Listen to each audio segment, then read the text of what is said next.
हरे कृष्णा। ओम भास्कराय नमः। आप सभी का दिन मंगलमय हो। आज दिनांक 10 दिसंबर बुधवार का पावन दिन है। आज पौष मास के कृष्ण पक्ष की षष्ठी तिथि है, जो दोपहर 1:46 बजे तक रहेगी। इसके बाद सप्तमी तिथि आरंभ हो जाएगी। आज मृत्यु लोक की भद्रा भी लग रही है। इसके बारे में हम थोड़ी देर में विस्तार से जानेंगे। ब्रह्मा मुहूर्त सुबह 5:26 से 6:14 तक रहा। सूर्योदय सुबह 7:01 बजे और सूर्यास्त शाम 5:37 पर होगा। राहु काल दोपहर 12 से 1:30 तक रहेगा। मृत्यु लोक की भद्रा के समय पृथ्वी लोक पर शुभ कार्य वर्जित माने जाते हैं। इसलिए कोई भी मांगलिक कार्य भद्रा शुरू होने से पहले या भद्रा समाप्त होने के बाद ही करना उचित होता है। आज भद्रा का समय दोपहर 1:46 से रात 1:45 तक रहेगा। आज हम पौष मास महात्म्य की अगली कथा सुनेंगे। अगर आपको यह श्रृंखला पसंद आ रही है तो कमेंट में बताएं। और यदि आप किसी अन्य कथा का भी श्रवण चाहते हैं तो हमें अवश्य लिखें। अब प्रतिदिन की तरह आइए सुनते हैं सीता नितनेम की पावन कथा। कहते हैं कि इस कथा के श्रवण से घर में सुख, समृद्धि और धन धान्य की वृद्धि होती है। इस कहानी को सुनने से भगवान श्री राम की और मां सीता की कृपा पूरे वर्ष भर भक्तों के घर में बनी रहती है। इस कहानी को सीता माता कहती थी और प्रभु श्री राम सुना करती थी। एक दिन श्री राम भगवान को किसी काम के लिए बाहर जाना पड़ा। तो सीता माता कहने लगी कि भगवान मेरा तो 12 वर्ष का नितनेम है। अब आप बाहर जाएंगे तो मैं अपनी कहानी किसे सुनाऊंगी। तब श्री राम ने कहा कि सीते आप कुएं की पाल पर जाकर बैठ जाना और वहां पर जो भी औरतें पानी भरने आएंगी उन्हें अपनी कहानी सुना दिया करना। सीता माता कुएं की पाल पर जाकर बैठ गई। तभी एक स्त्री आई। उसने रेशम की जरी की साड़ी पहन रखी थी और सोने का घड़ा ले रखा था। सीता माता उसे देखकर कहने लगी, बहन मेरा 12 वर्ष का नितनेम सुन लो। पर वह स्त्री बोली कि मैं तुम्हारा नितनेम सुनूंगी तो मुझे तो घर जाने में देर हो जाएगी और मेरी सास मुझसे झगड़ा करेगी। इसलिए उसने कहानी नहीं सुनी और अपने घर चली गई। लेकिन उसके घर जाते ही उसकी रेशम जरी की साड़ी फट गई। सोने का घड़ा मिट्टी के घड़े में बदल गया। सासू ने देखा तो पूछा, अरे बहू यह किसका दोष अपने सिर लेकर आ गई है। बहू बोली, माँ जी कुएं पर एक औरत बैठी थी। उसने अपनी कहानी सुनने के लिए कहा, लेकिन मैंने नहीं सुनी। शायद उसी का यह फल मुझे मिला है। बहू की बात सुनकर अगले दिन वही साड़ी और वही घड़ा लेकर सास कुएं की पाल पर गई। सास को वहीं पर सीता माता बैठी मिली तो माता सीता ने कहा, बहन मेरी कहानी सुन लीजिए। सासू बोली, एक बार छोड़ मैं तो 4 बार कहानी सुन लूंगी। तब सीता माता बोली, राम आए लक्ष्मण आए देश के पुजारी आए नित नेम का नेम लाए आओ राम बैठो राम तपी रसोई जीमो राम माखन मिश्री खाओ राम दूध पताशा पियो राम सूत के पलका मोठो राम शाल दुशाला पोठो राम शाल दुशाला ओढ़ो राम जब बोलूं राम ही राम राम सवारे सबके काम खाली घर भंडार भरेंगे सबका बीड़ा पार करेंगे श्री राम जय जय राम। सासू बोली, बहन कहानी तो बहुत अच्छी लगी। फिर कहानी सुनकर सासू घर चली गई और उसकी साड़ी फिर से रेशम जरी की बन गई। मिट्टी का घड़ा भी फिर वापस से सोने के घड़े में बदल गया। बहू ने देखा तो कहने लगी, सासू माँ आपने यह सब कैसे किया। सासू बोली, बहू तू दोष लगाकर आई थी और मैं अब दोष उतार कर आ रही हूँ। बहू ने पूछा कि माँ जी वह कुएं वाली स्त्री कौन है। सासू ने बताया कि वह तो सीता माता थी। वह पुराने से नया कर देती है, खाली घर में भंडार भर देती हैं। वह लक्ष्मी जी का वास घर में कर देती हैं और मनुष्य की जो भी इच्छा हो उसे पूर्ण कर देती हैं। बहू बोली, माँ जी फिर तो ऐसी कहानी मुझे भी सुना दो। सास बोली कि ठीक है तुम भी सुनो। फिर सास ने कहानी शुरू की। राम आए लक्ष्मण आए देश के पुजारी आए नित नेम का नेम लाए आओ राम बैठो राम तपी रसोई जीमो राम माखन मिश्री खाओ राम दूध बताशा पियो राम सूत के पलका मोठो राम शाल दुशाला पोठो राम शाल दुशाला ओढ़ो राम। जब बोलूं राम ही राम, राम सवारे सबके काम, खाली घर भंडार भरेंगे, सबका बेड़ा पार करेंगे, बोलो श्री राम जय जय राम। कहानी सुनकर बहू बोली, माँ जी कहानी तो बहुत अच्छी है। सासू ने कहा ठीक है, अब से हम इस कहानी को रोज किया करेंगे। अब सास बहू रोज सवेरे उठती, नहाती धोती और पूजा करने के बाद नित्नेम की सीता माता की कहानी कहती दी। एक दिन की बात है, उनके यहाँ पड़ोस की एक औरत आई और बोली कि बहन जरा सी आँच तो देना। तो बहू बोली कि आँच तो अभी हमने जलाई ही नहीं। पड़ोसन बोली तो फिर तुम सुबह 4 बजे से उठकर क्या कर रही हो? तो उन्होंने कहा कि हम तो सुबह सुबह उठकर पूजा करते हैं। फिर सीता माता की नित्यनेम की कहानी कहते हैं। पड़ोसन ने उनकी बात सुनकर फिर कहा कि सीता माता की कहानी कहने से तुम्हें क्या मिला? तब वे दोनों बोली कि सीता माता की कहानी कहने से घर में भंडार भर जाते हैं, सारे काम पूर्ण हो जाते हैं, मन की इच्छा भी पूरी होती है। पड़ोसन ने कहा बहन अगर ऐसा है तब तो फिर मुझे भी कहानी सुना दो। तब बहू बोली कि ठीक है, तुम भी यह कहानी सुन लो। राम आए लक्ष्मण आए, देश के पुजारी आए, नित नेम का नेम लाए। आओ राम बैठो राम, तपी रसोई जीमो राम, माखन मिश्री खाओ राम, दूध बताशा पियो राम, सूत के बल का मोटो राम, शाल दुशाला पोठो राम, शाल दुशाला ओढ़ो राम। जब बोलूं राम ही राम, राम सवारे सबके काम, खाली घर भंडार भरेंगे, सबका बेड़ा पार करेंगे, श्री राम जय जय राम। पड़ोसन ने इस कहानी को सुना तो कहने लगी बहन कहानी तो बहुत अच्छी लगी। अब वह पड़ोसन भी नित्नेम सीता माता की कहानी कहने लगी। कहानी कहने से सीता माता ने पड़ोसन के भी धन के भंडार भर दिए। देखते ही देखते अब तो पूरे मोहल्ले में नित्नेम की कथा चल पड़ी और हर किसी की मनोकामना पूर्ण होने लगी। हे सीता माता, जैसे आपने उन सभी के भंडार भरे वैसे ही हमारे भी भरना। कहानी कहने वाले, सुनने वाले और हुंकार भरने वाले सबके भरना। सभी प्रेम से बोलिए सीता मैया की जय। अब सुनिए आज का अध्याय, और इन कथाओं को सुनना भी मानो साक्षात भगवान के दर्शन करने जैसा ही है। तो इस तरह से महाराज बंकट लाल जी के घर पर शेगांव में रह रहे थे। उस समय एक घटना घटित हुई। गांव के दक्षिण में बंकट लाल का एक बाग था। वहां कई लोगों के साथ महाराज मकई के भुट्टे खाने के लिए गए। एक कुएं के पास भुट्टे भूंजने की तैयारी लोगों ने कर दी थी। कुआं बहुत गहरा था जिसमें ऊपर तक जल भरा हुआ था। पास में ही इमली का एक घना पेड़ भी लगा था। मकई भूंजने के लिए उस जगह पर अधरे जलाए गए जो लगभग 101 थे। इमली के पेड़ पर मधुमक्खी का छत्ता था। अब कंडों का बहुत सारा धुआं होने पर उस छत्ते में से मधुमक्खियां झुंडों में फैल गई और उनके उड़ने पर सभी लोग मकई छोड़कर भागने लगे, क्योंकि जान तो सबको प्यारी होती है। कुछ कंबल छोड़कर भागे, कुछ वैसे ही दौड़ पड़े। अब यह सारी गड़बड़ चल रही थी। उस समय महाराज आसन पर स्वस्थ होकर बैठे हुए थे। वे अपने मन में विचार करने लगे, यह मधुमक्खियां मेरा ही तो रूप है, इनका छत्ता भी मैं ही हूँ, भुट्टे खाने के लिए मैं ही आया हूँ, भुट्टे भी मैं ही हूँ। और ऐसा विचार करते वे आनंद मगन थे। इतने में उनके शरीर पर असंख्य मधुमक्खियां आकर बैठ गई।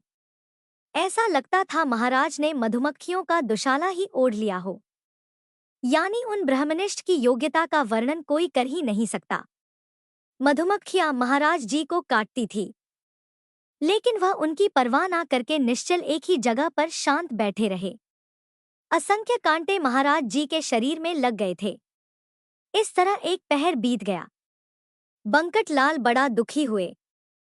सोचने लगे, कहाँ से मुझे यह बुद्धि मिली? मैं ही तो महाराज जी को भुट्टे खाने के लिए सब लोगों के साथ लाया था, इसलिए मैं ही इस दुर्दशा का कारण हूँ। यह कैसी दुर्दशा और कैसा शिष्यत्व! अब बंकट लाल वहां आने लगे। तब महाराज जी ने कौतुक किया। मधुमक्खियों को महाराज ने आदेश दिया कि तुम सब अपने छत्ते पर वापस चले जाओ, मेरे बंकट को मत काट लेना। इस सब लोगों में बंकट ही मेरा निस्सिम भक्त है जो मेरी तरफ दौड़ कर आ रहा है। यह देखकर भी कि मुझ पर असंख्य मधुमक्खियां बैठी हुई है।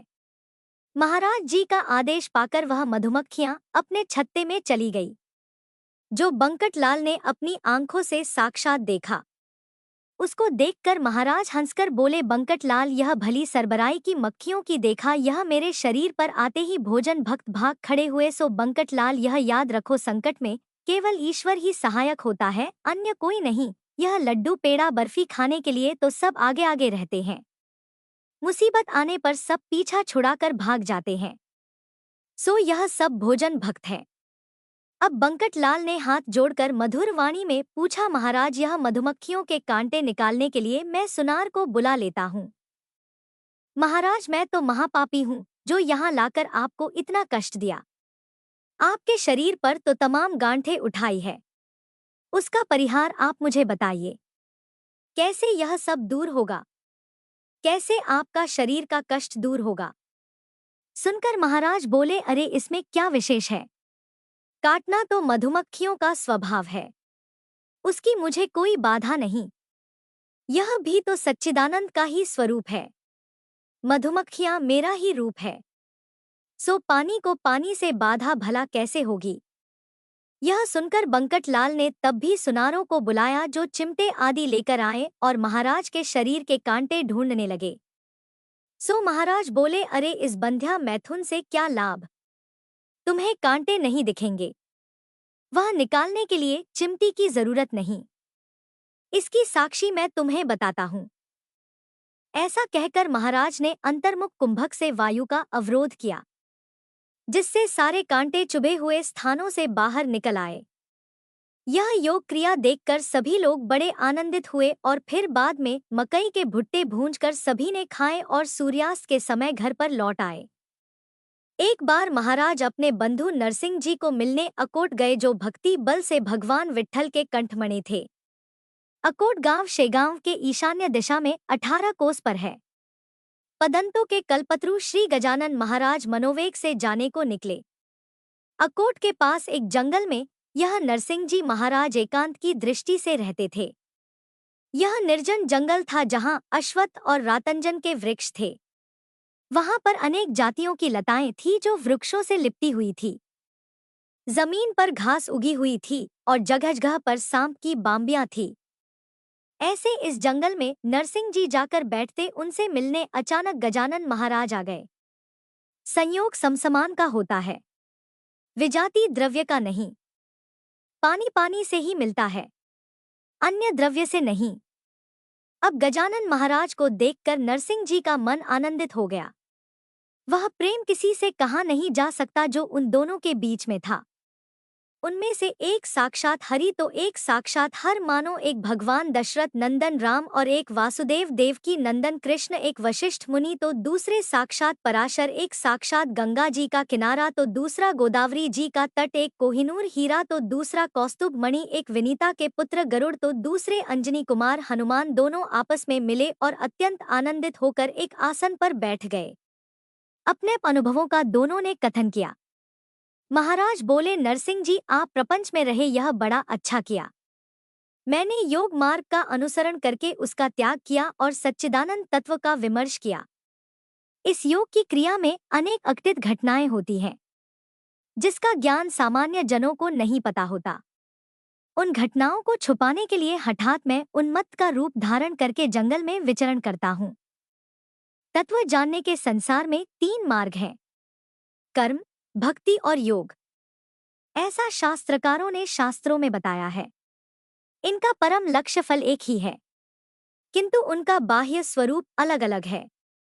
यदि योगी योग क्रिया का अभिमान रखे तो उसे सत्य तत्व का बोध कभी नहीं होगा। योग परिपक्व क्रियावान उसके अभिमान से अलिप्त रहता है। जल में रहने वाला कमल पत्र जल से अलिप्त रहता है, इसलिए उसे तत्व ज्ञान होगा। इसी तरह प्रांशिक प्रपंच में रहे हुए भी कन्या पुत्र की आसक्ति कभी नहीं करनी चाहिए। जैसे गार पत्थर पानी में रहता है पर भीगता नहीं, इसी तरह आपको भी अपेक्षा रहित रहना चाहिए। और आप और मैं अलग अलग नहीं हैं। हमसे भगवान विष्णु भिन्न नहीं है। मेरी तो आपसे प्रार्थना बस इतनी ही है कि सदैव मिलते रहो।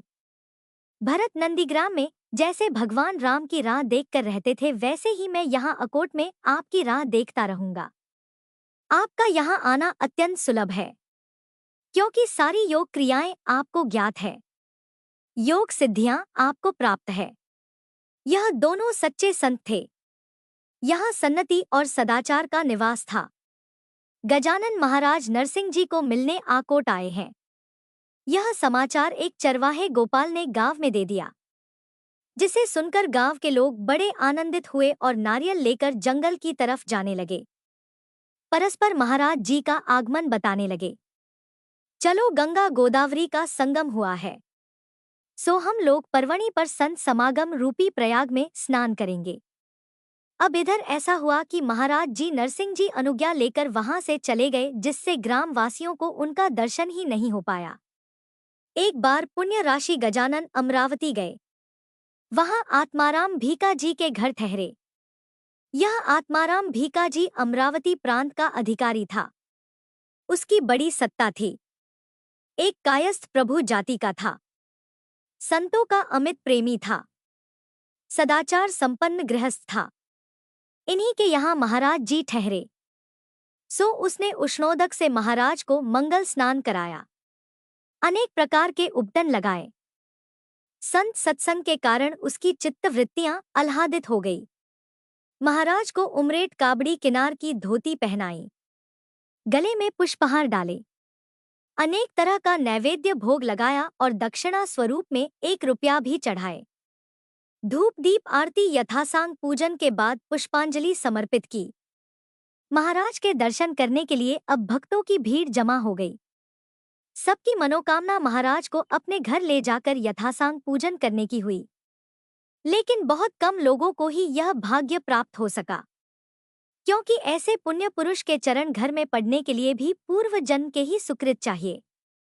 ऐसा पूर्व पुण्य जिसका था, उसी के यहाँ महाराज जी गए, क्योंकि वे तो अंतर्ज्ञानी थे।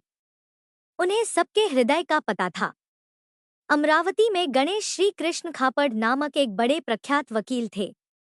उनकी ख्याति कायदा तज्जों में थी और उनके यहाँ मानो धन की वर्षा होती थी। इनको सभी लोग दादा साहेब कहा करते थे। वे बड़े ही भाविक सज्जन थे। वे शुक्ल यजुर्वेदी ब्राह्मण थे। उन्होंने महाराज से अपने घर पधारने की प्रार्थना की। इसके बाद महाराज जी वहां गए और खापड़े ने यथासांग पूजन किया।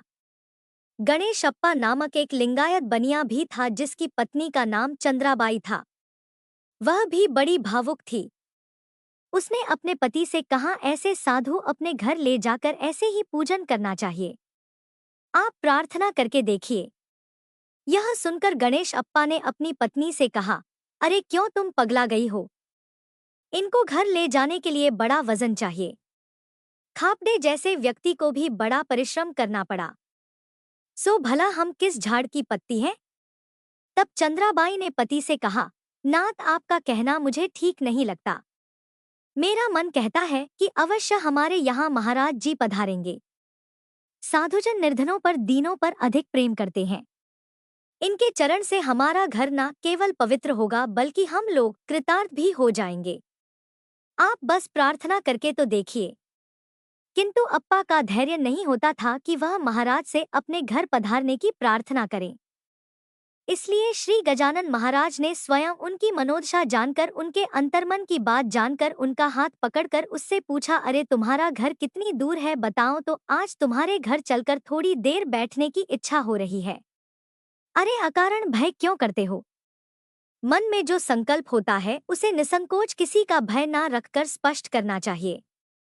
अब तो यह बात सुनकर गणेश अप्पा को जो प्रसन्नता हुई उसका तो वर्णन भी नहीं किया जा सकता। उन दोनों ने महाराज को अपने घर ले जाकर विधि विधान से पूजा की और अपना पूरा संसार महाराज जी को समर्पित कर दिया। इस प्रकार अमरावती में अनेकों पादे पूजाएं महाराज जी की हुई। अमरावती की इन पूजा में एक व्यक्ति हर पूजा में उपस्थित था, जो आत्माराम भीका जी का भांजा था, जिसका नाम था बाला भाऊ। वो बंबई में तार मास्टर था और अवकाश लेकर मामा जी से मिलने अमरावती आया हुआ था।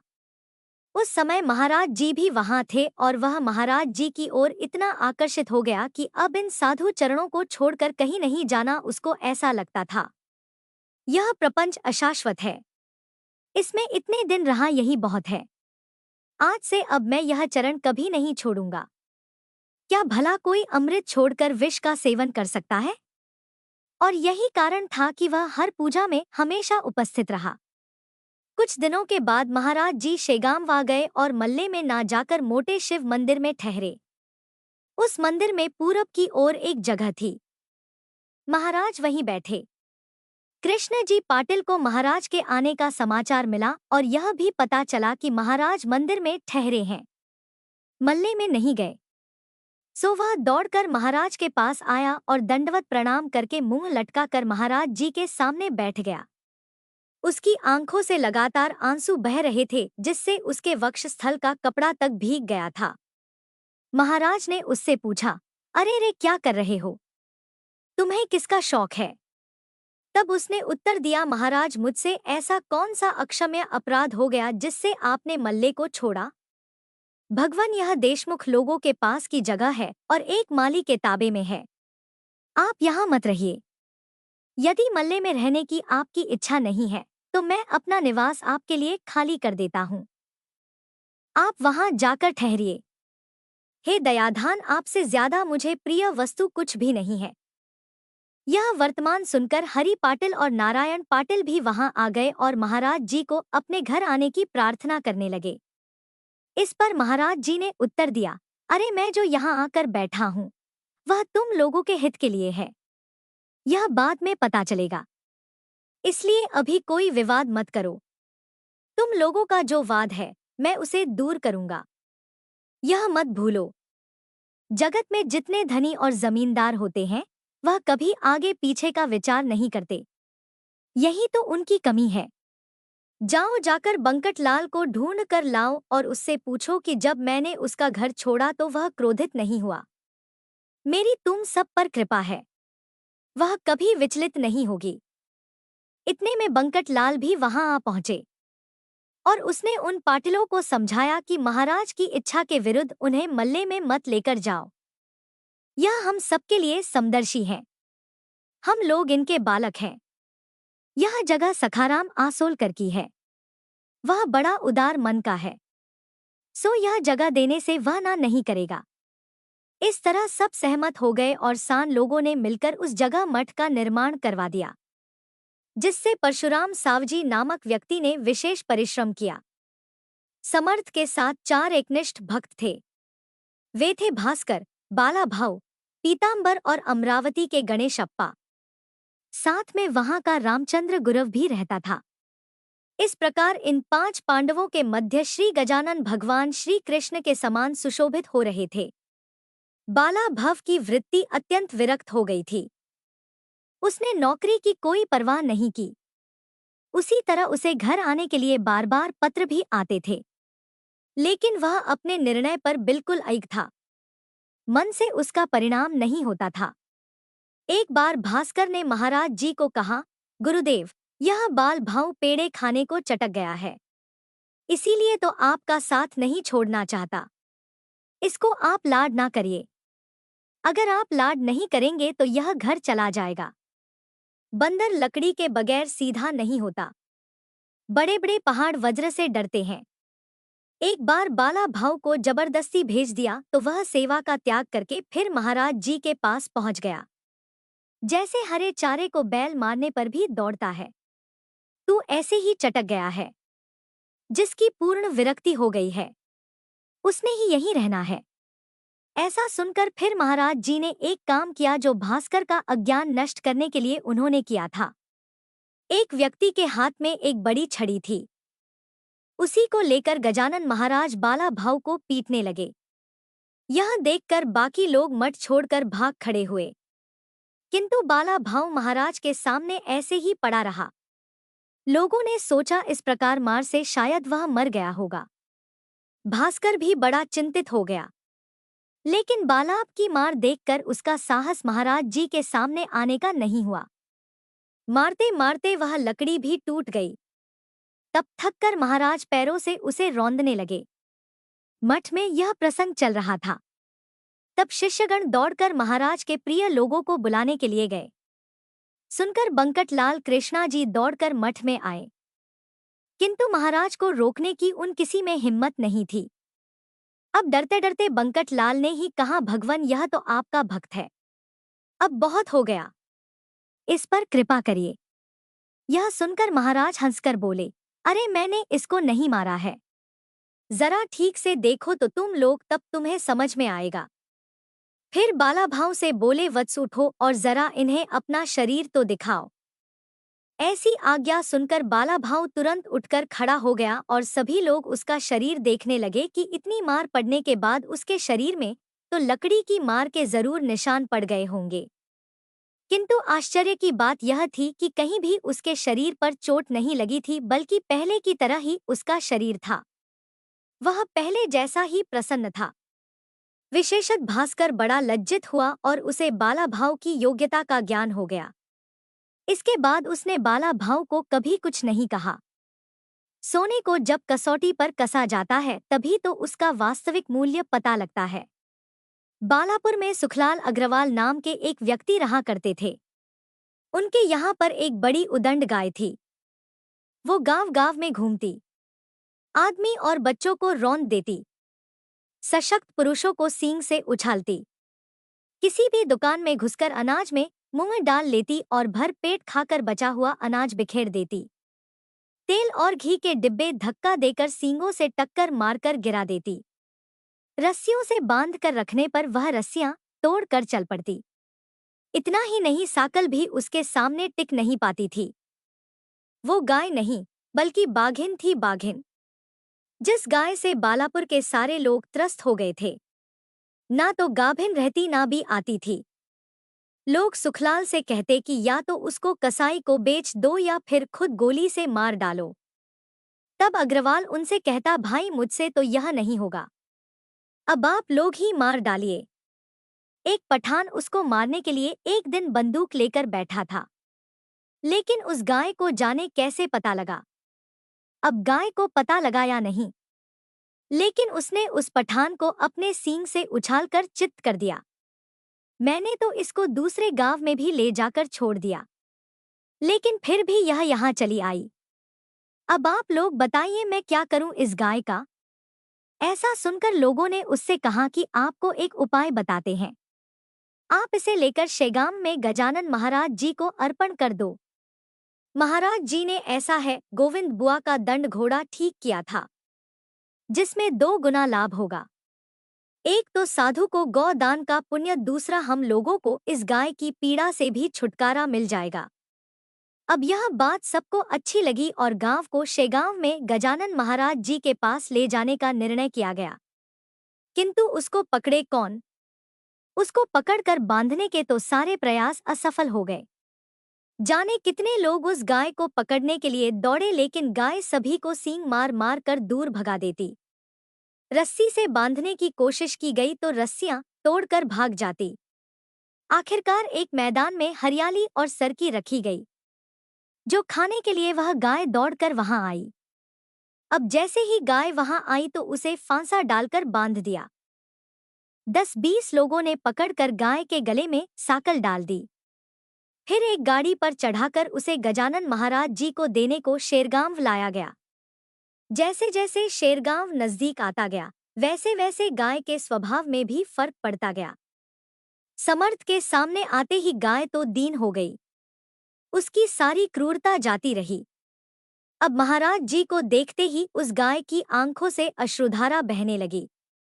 यह देखकर महाराज उन सबसे बोले, अरे यह क्या मूर्खता है? गौ माता को भला इस तरह पीड़ा देना कहीं ठीक है क्या? इसके चारों पैर तक बांध दिए हैं, नारियल की रस्सी से सींग बांध रखे हैं। अरे इस तरह का बंदोबस्त तो किसी बाघिन के लिए ठीक है, गाय के लिए नहीं। अरे पागलों, यह गौ सब जगत की माता है, उसकी ऐसी दुर्दशा की आप लोगों ने। इसको तुरंत छोड़ दो, यह किसी को नहीं मारेगी। लेकिन किसी का साहस उसको छोड़ने का नहीं हो रहा था।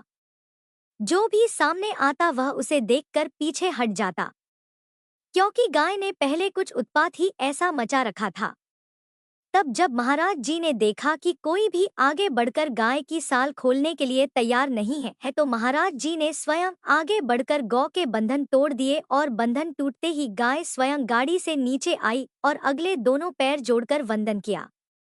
नीचे मुंह डालकर महाराज जी की 3 प्रदक्षिणाएं की और जीभ से महाराज जी के चरण कमल चाटने लगी। यह देखकर सभी लोग हैरान रह गए। महाराज जी के प्रभाव का शेषनाग भी वर्णन नहीं कर सकते। फिर भला हम जैसे की तो बिसात ही क्या। महाराज जी ने उस गाय से कहा है, गौ माता अब किसी को पीड़ा ना देना और मठ छोड़कर भी कहीं मत जाना। यह सब देखकर उपस्थित लोगों ने महाराज जी की जय जयकार की और बालपुर के लोग लौटकर चले गए और फिर वह गाय उसी मठ में रहने लगी। उस दिन से वह गाय कभी किसी को नहीं मारती थी और एक अच्छी गौ के सारे लक्षण उसमें आ गए। इस तरह महाराज जी के सत्संग से एक गुस्सैल गाय भी सीधी हो गई और सभी लोग उस गौ माता को प्रणाम करने लगे। हरे कृष्ण।